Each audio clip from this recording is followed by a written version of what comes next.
Okay.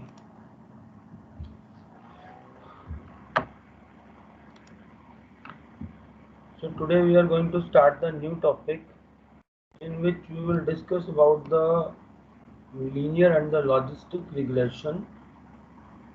First, we will study what is regression. Regression is basically that we need to predict the values of some particular outputs. We are given some examples, and when we need to predict the outputs. For example, that this is the data given for this plot, that on one side we have given the house. We need to compute the housing prices. This is somewhere in Portland. This is the example given that the prices of 47 houses and its living area, and in this data set this is the living area that is in square feet, and the prices that is in thousands of dollars. So in this you can see in this plot,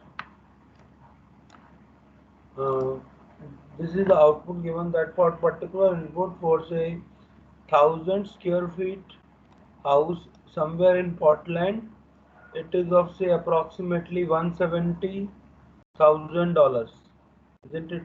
Similarly, a lot more data is given in which comparison to the square feet, the living area, the prices are given, and we have plotted this plot.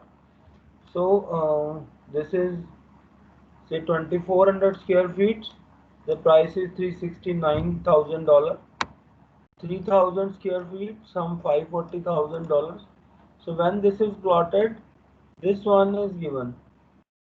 Now, if I want to predict the house in which this square feet is not given. For example, this is 1,600 and 2,400. The one is 2,100 and 04. But suppose I want to compute the price of the house in which the area is living area is 2,000 square feet. So out of these examples, this is not given, the 2,000 square feet, isn't it? So corresponding price is also not given. So what you will do? So for that particular 2,000 square feet, if the example is not given, or say 2,000.4 square feet, isn't it? Zero point 0.4 square feet is the living area. So that is not given. So what you will do in that case? You will try to make this square feet versus price as a single line. Single line, that is comparison to the square feet. You will try to plot this as a single line. So what it will do, it will result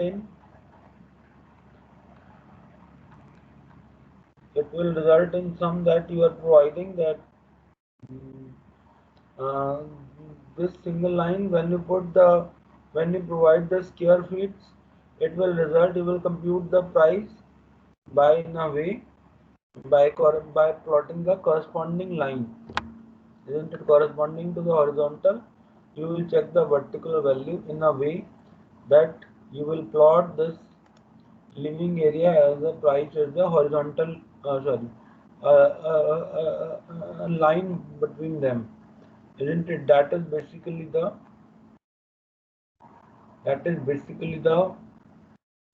regression of the input. So what we will do, we can say that the living area in this example is known as the input features, which is donated by x of I, that is the input, and the y of I as the outputs, and these are also known as target variable that we are trying to predict, isn't it? So in this case, the inputs are the living area, that is in square feet, and the outputs are the price, that is in $1,000. So we need to provide a relationship between y to x.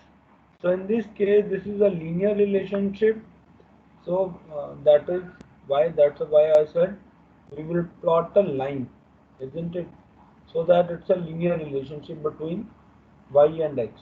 So that line is the equation of the line is y equal to mx plus c, isn't it? Where m is the slope and c is the intercept, isn't it? So that is slope intercept form. And x is the input, y is the output. So this XY pair is called the training example, and the dataset that will be used to learn is a list of M training example that is known as training set. So for each training example XYMI, the training set is each example is covered, then it is a training set, isn't it? So our target is to make learn a hypothesis H. So in a way, what we will do, we will have a training set that is the XY pair for each housing living area, the housing prices, and the learning algorithm about that XY pair, isn't it? So we will put the X input to the over hypothesis and it will provided me the predicted output Y, isn't it? As per the training set. So in the regression problems, our target is to provide the hypothesis H. Also, in this case, if it's a linear regression problem, then my output is to provide y equal to mx plus c. So my output is to need to provide the values of m and c, because x I will take any input, then it will able to give me the output y. And if y can take on the small values of discrete values, for example, say in this case, suppose I have a house with living area 2000.04 square feet. Now the price is some quantity Q.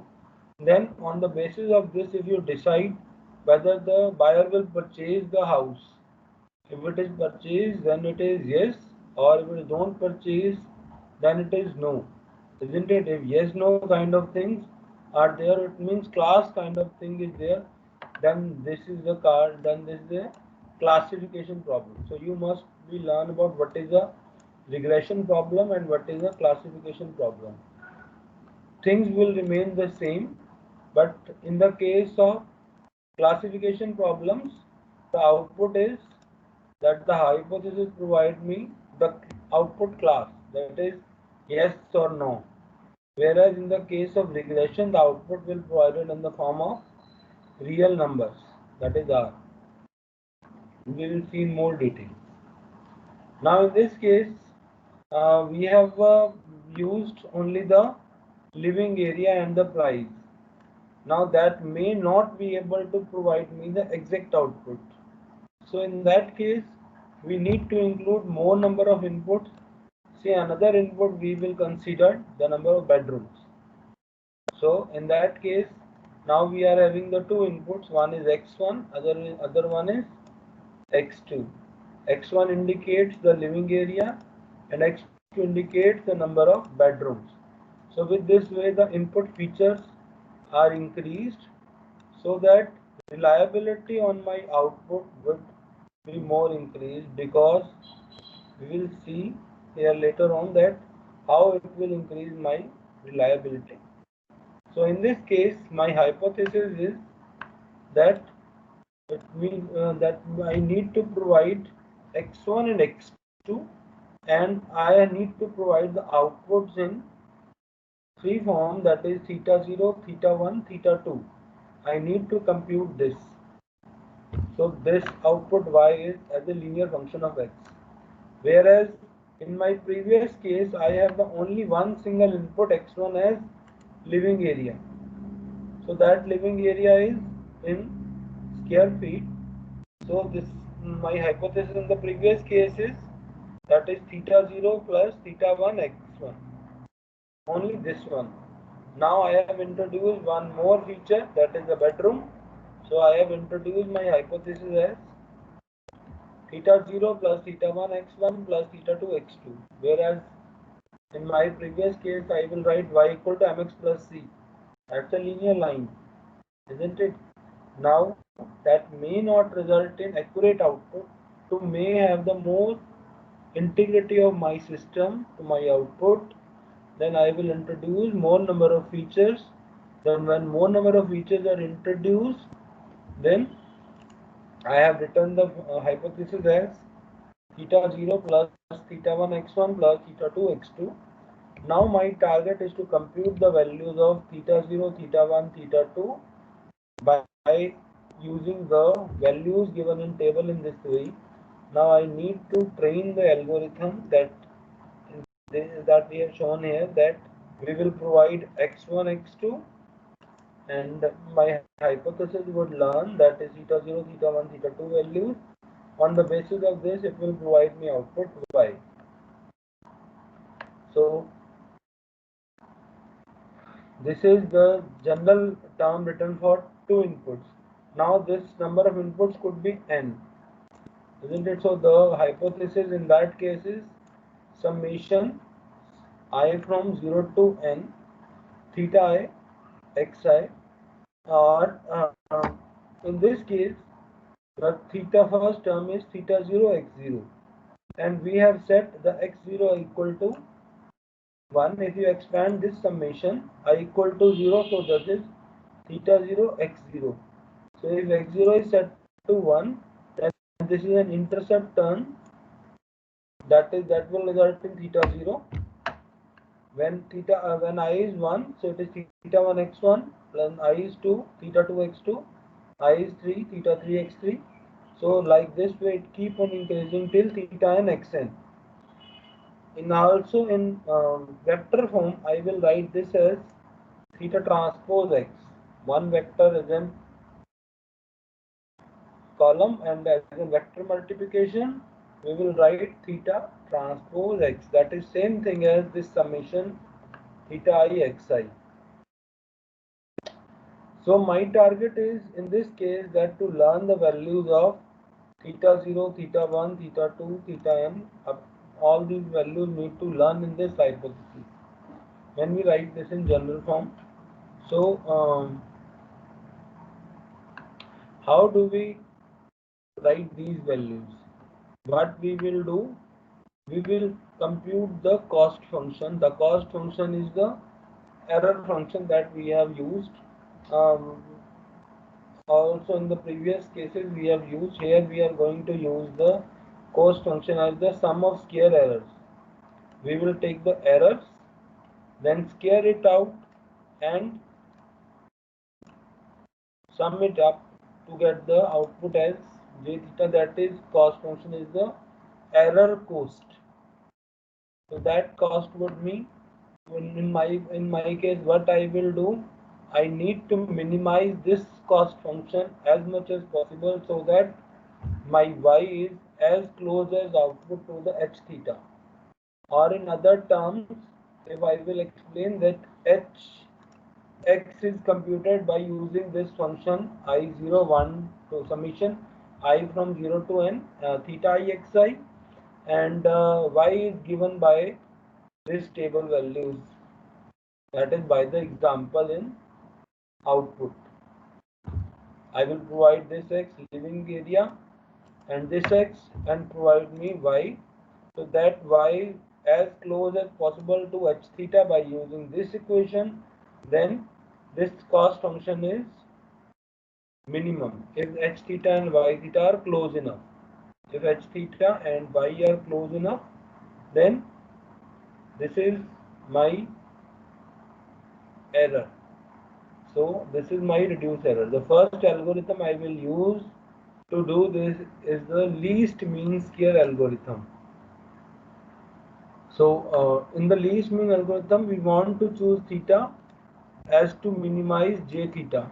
That's true, because we need to check the values of theta in a way that h theta should be transpose to y for every possible case, and it is as minimized as possible. So to do so, let's use a search algorithm that starts with some initial guess for theta. We will start with some initial guess for theta, that what could be the values of theta 0, theta 1, theta 2. For example, I am doing the same example. So in this same example, what could be the value of theta 0, theta 1, theta 2? I can choose any value. For the to start up, I can choose any random value, and then we will try to find the values of j theta one by one in a way that it will reduce my j theta in a way that the final output of j theta would be minimum. So I am using the least mean square algorithm, and in the least mean square algorithm we use the gradient descent algorithm. Gradient descent algorithm is in a way that it will update the uh, values of theta as the theta j is as the previous value minus alpha times partial differentiation of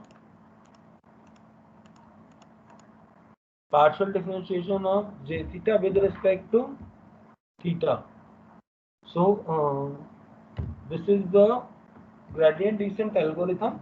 So gradient descent algorithm will use theta j as the new value. The previous value of theta j is reduced. Minus means that it is reduced. So it is not reduced. It will reduce when j theta is positive. When this j theta is negative, then this will increase. That is the possible. J theta is the term of cost function, that is the sum of square error, right? So theta j is minus alpha times partial derivative of j theta with respect to theta j. So we'll compute this quantity, the partial derivative of j theta with respect to theta. So j theta is nothing but 1 over 2 h theta x minus y whole square. Now clearly understand that I have not used the term summation.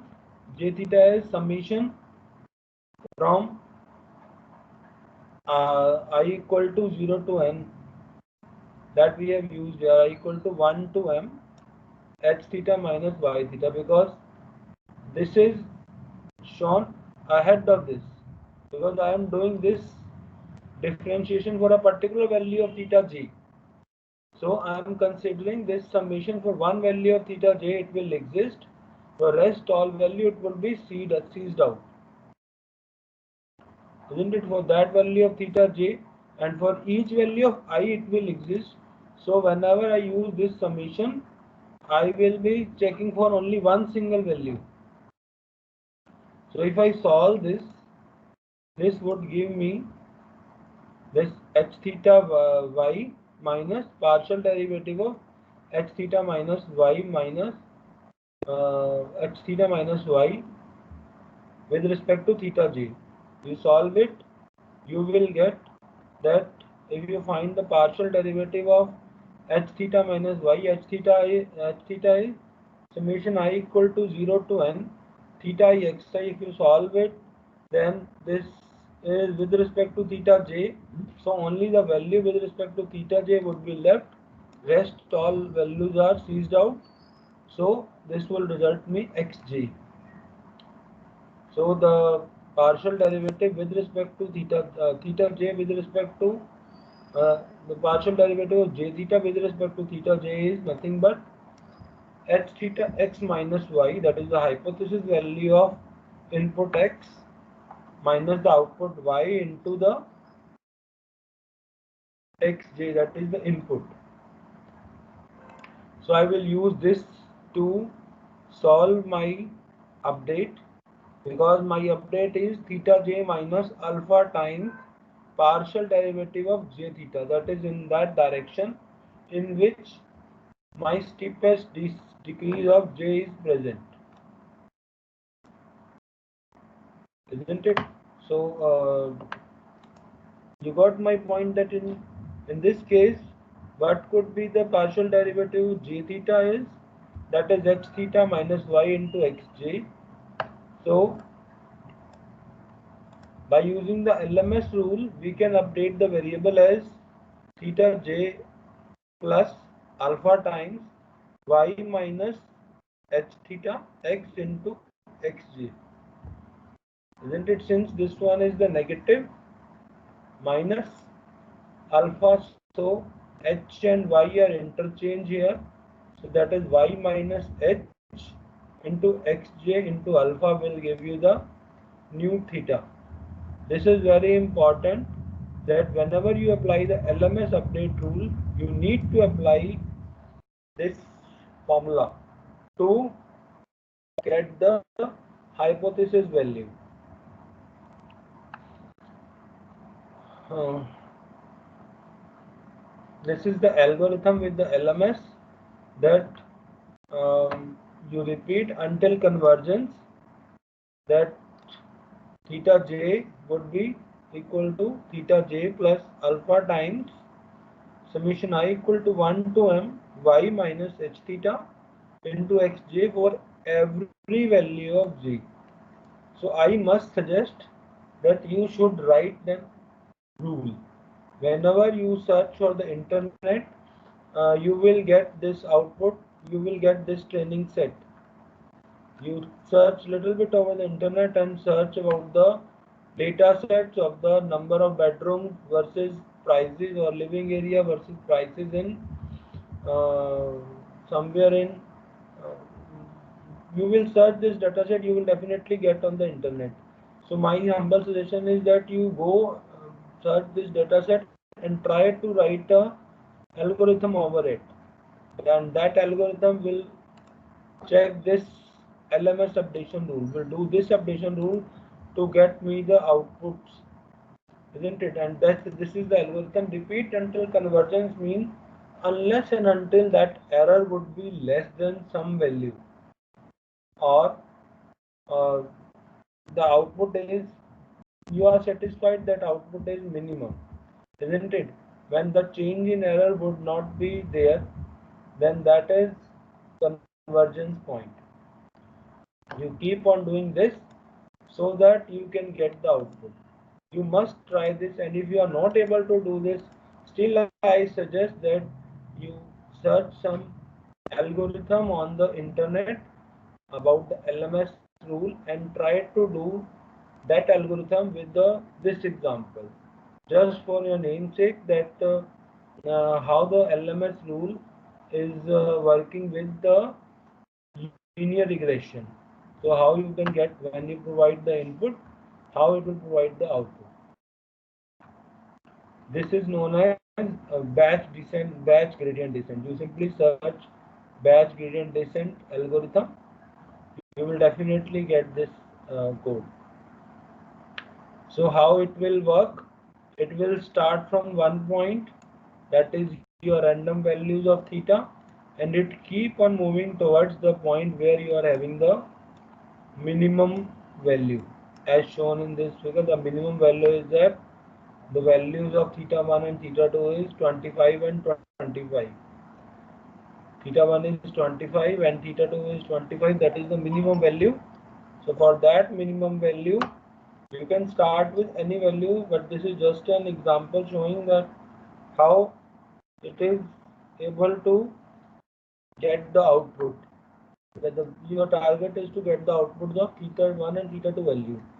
This algorithm start with the value of theta 1 as somewhere around 48 and theta 2 as somewhere around 29, and it keep on moving the value as where the low values of theta 1 and theta 2 would result in the minimum error. So that minimum error would result in the values of when theta 1 is 25 and theta 2 is 25. So finally when the algorithm is learned, so that is the value.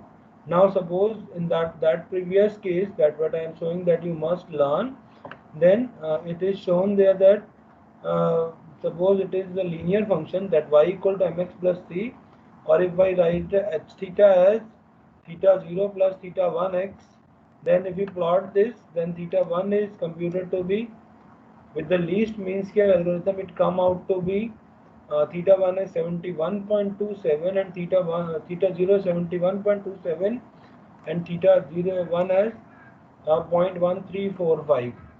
so if that value is plotted, this line you will get. That's what I'm saying, that you have the square feet, that is one side x and the price is output y. Now whatever output you want to compute, you will compute using this one single straight line. But still, if you see, there are lot many examples which are outliers of this line. This is reason because we have chosen only the one parameter for the input, isn't it? As in the next case, we have chosen the more examples, like we have included the number of bedrooms. Then if you plot, if you compute that one, then if you go with the batch gradient descent, and if you compute, then you got theta 0 as 89.6, theta 1 as 0.1392 and theta 2 as minus 0.8378. So if you go with the above results, then this is a linear function, but if you go with the two function, then that would result in some form of curve. So that curve is reducing more number of errors. As you keep on increasing the theta 1, theta 2 or x1, x2, keep on increasing the features, the error will keep on reducing. The cost function keep on reducing, that is over target only. So we need to reduce the target function, but how many number of input features we can use, that is also important. That we will see in the later classes. This is the example with batch gradient descent. The similar way we can do with the stochastic gradient descent. The formula would remain the same, but the way of doing the things is little bit different. The stochastic gradient descent is incremental gradient descent. The same thing are doing, that is with the batch gradient descent, but in other way. In this way, what we will do, in that case, what we will do, we will repeat until convergence. We will use this formula and we will use that for every value of g. Now we have used in that case we have used the value of summation. If you remember it, if I can show you that, then in the case of batch gradient descent, only the change is repeat until convergence theta 0 plus theta j plus alpha times summation I equal to 1 to, and this summation is used. Now this summation is not used in the case of stochastic gradient descent. The formula would remain the same, rest all of the formula would remain the same, but this time the addition is done with the another for loop. Rest all things are there. So this is known as stochastic gradient descent. That is the incremental gradient descent.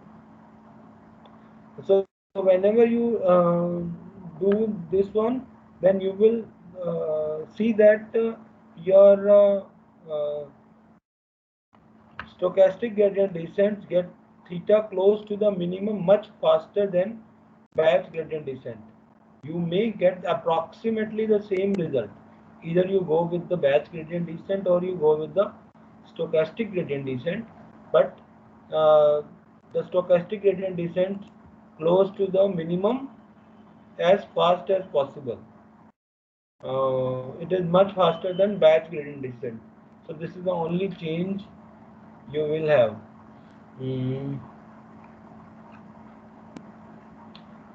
This one is little bit important. I'm not following this mathematical part. I will just jump to the output in a way. Suppose you write x and y as a vectors. Please remember, you can write x and y as a vector, but most of the time it is not possible. Sometime it is possible, because you can write vectors in a way only when the inputs are small, isn't it? I mean to say that small means, suppose you are having the example of say 10,000 houses. You can make an array which can store the 10,000 houses area, isn't it? But you cannot store the houses in which there are 1 lakh houses. You cannot store an array of 1 lakh houses, then do matrix multiplication or matrix division or matrix operation over that. So this is this example is for the uh, this example are used for less number of inputs. So when the less number of training examples are present, then only the vector calculation is used. Previously, I have shown you that the vector calculation in a way that we can write h theta as x transpose theta.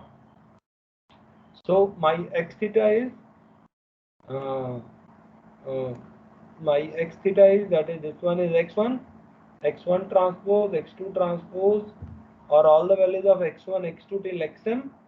The y as y1, y2, y1, that are the outputs.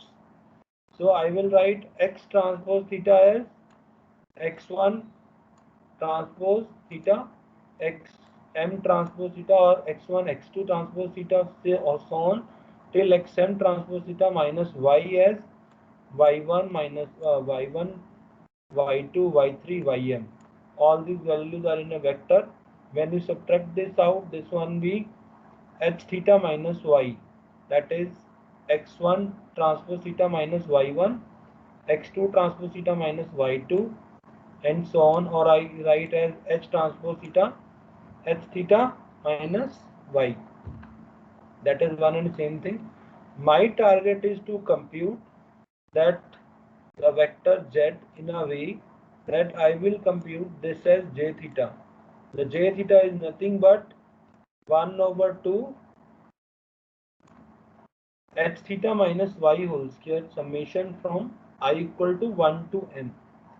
This thing we need to compute, and if you solve this way, then by use of vector you can solve this as x theta minus y transpose into x theta minus y. Suppose I will compute x theta minus y vector as this. Now if I take the transpose of this and uh, do the matrix multiplication, then in that way then I can also compute the cost function. So this is only possible when the number of examples are very less. The reason is because we are storing it as a vector, we are storing it as a matrix, isn't it? So in that case, you cannot store as a about after a particular point, and you cannot also do the matrix computation after a long matrices. That would take so much of time. So this way you can also compute the cost function. We have previously also used that one way of computing the cost function with the gradient descent. That is the easiest way. This could be another way. We can use it, no issues, but this is not the good way for large inputs. So if you solve this one is an important derivation, that how would you use it. In this case, your j theta is given as hello.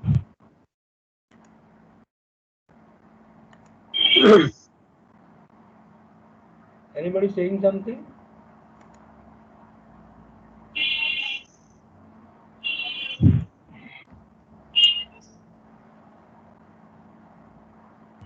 So this one is an important derivation in which your j theta is given as we have computed above, that is 1 by 2 x theta minus y transpose into x theta minus y.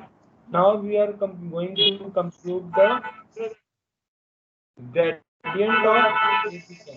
gradient of j theta.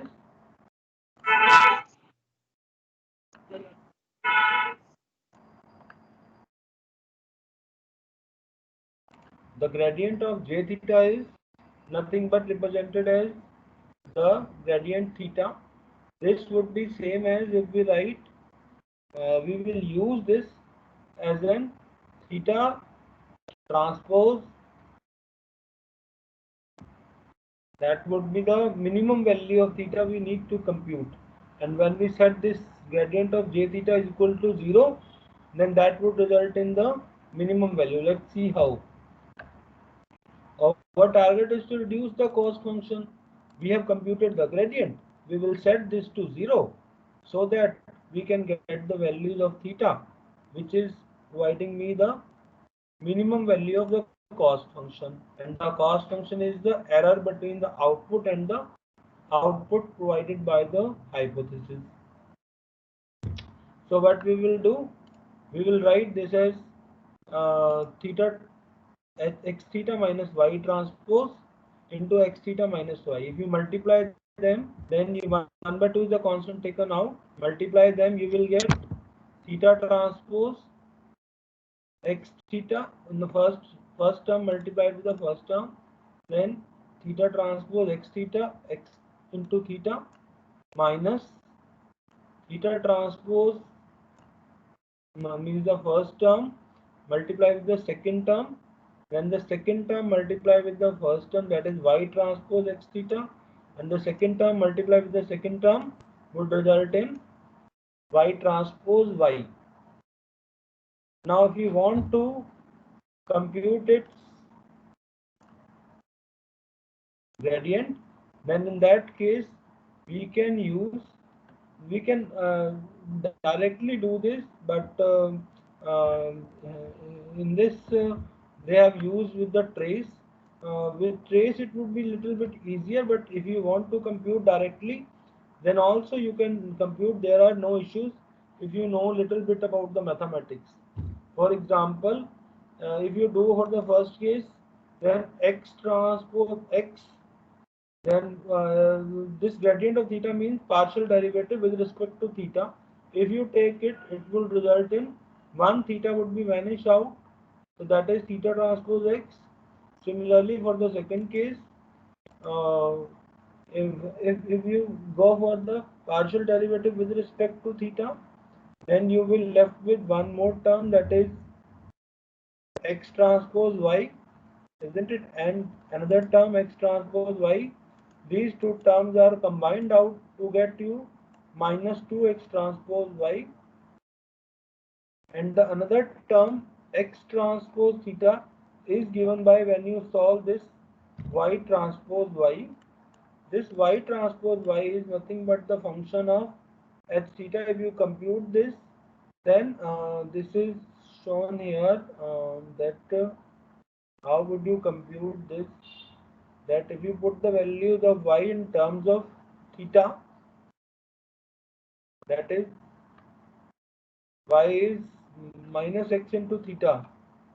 If you compute that value in a way, you can get the output that y square would result in 2 times this thing you need to do. This result in 2 times uh, x transpose theta. If you solve it, you will get this term x transpose x theta. I will try to give you the direct explanation related to this, if possible.